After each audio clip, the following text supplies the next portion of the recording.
The goal for this video is to show the results of using different types of cameras to do a self-portrait. I wanted to show if I could produce a great result using lighting techniques and what I know about each of these cameras. I'll be using a Sony a7R III, which is my most expensive camera, and the lens, which is a Zeiss 24 to 70 millimeter lens. I'm gonna be using a cheaper, older Canon, which is actually a fixed lens. It only shoots in JPEG. I'm gonna be using a Nikon FM2 film camera. The film I'm gonna be using is Fomapan 400 ISO, black and white. And lastly, I wanted to use an iPhone because there's a lot of hype out there, I feel, on how great the camera is. I mean, every iteration of iPhone, the camera is the main thing that changes or gets tweaked. There are no major differences except for placement of buttons, or maybe, I don't know, you can play games better on it. But I wanted to see, can you use an iPhone camera in a studio setup and actually have it on the level of a more professional camera? The inspiration for this is this image here. This man specifically, no, just kidding. I don't know who this man is. He did not inspire me personally. Classic black and white, pure white background. And the lighting is done really well here, where you have in the center of the face, you had bright lights, right?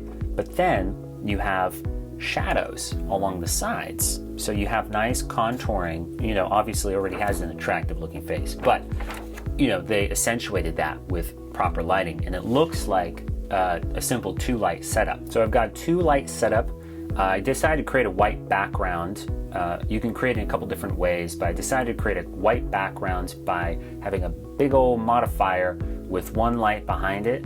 So not only would it be a pure white background, but I would also get light bleeding through. So it would actually create light, shadow, and then light again. So you have almost like this more 3-dimensional effect. I just love how that light spills out from behind the person. I'm gonna be sitting very close right next to it to produce that. The main lights I'll be using for this are Interfit honey badgers.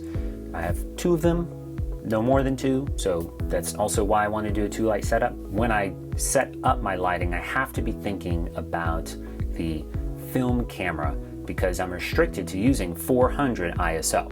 So with that in mind, I have to measure exactly, you know, how much light do I need and what settings do I need on my shutter speed and aperture in order for all the cameras to work together. The first camera that I'm going to be using is my Sony. As I want to use this as sort of my standard, I can also see in real time what's happening, like how that photo turns out with my light settings and everything like that. I've decided to use a 5-second timer to get this self-portrait as opposed to like a remote trigger.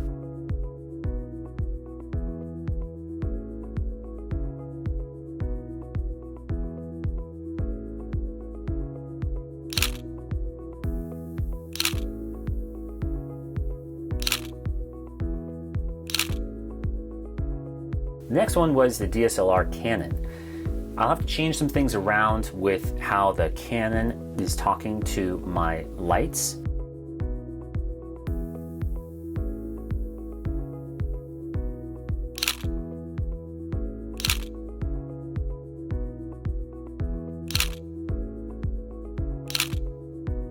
Then I'll set my film camera up. I've got to load it up with my film and connect the cable to the light, because that's how it talks to those cameras. And for this one, with the focus and the distance and all of that, I found it a lot easier to get my wife to help me out in making sure that I was in focus. You don't get to see the end result until after you develop it. Now it's time for my phone camera.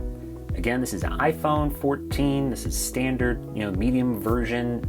I use the front-facing camera, so technically, you know, the worst of the cameras between the front and the back. And I had to have that thing real close to me because I wanted to really mimic that focal length. I also played around with the different settings. I used portrait mode, also did some regular camera portraits, and I found that if I was holding on the picture and I adjusted the exposure, I actually got that pure white background without using a flash, and I was able to get pretty comparable results actually, which was really cool to see.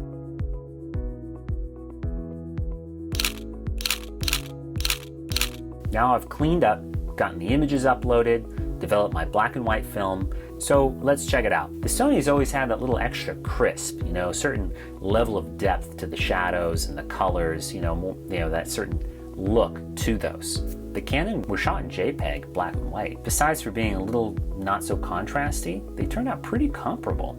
I was really pleasantly surprised to see what those images look like. Then there's my Nikon shots.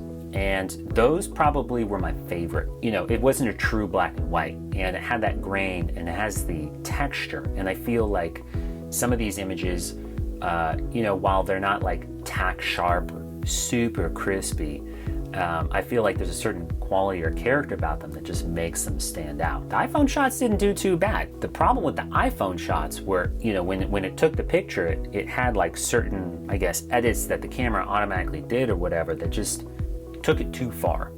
And so I had to go in and I pulled it back. You know, I desaturated it. I made it a little less crispy and sharp because it was just like way too contrasty for me.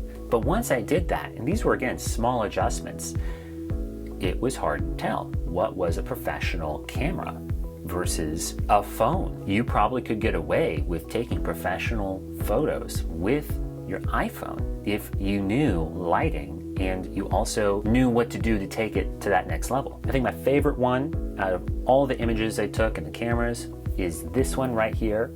I took it with my Nikon, and the film was just, I don't know, it's my favorite. My wife agrees with me. I'd be interested to know if you guys agree or disagree, or if you thought one was better than the other one. If you have questions for me on how I achieved those results more specifically, I'd be happy to answer those for you. So let me know in the comments below what you guys thought, if you got anything out of this. Otherwise, till next time.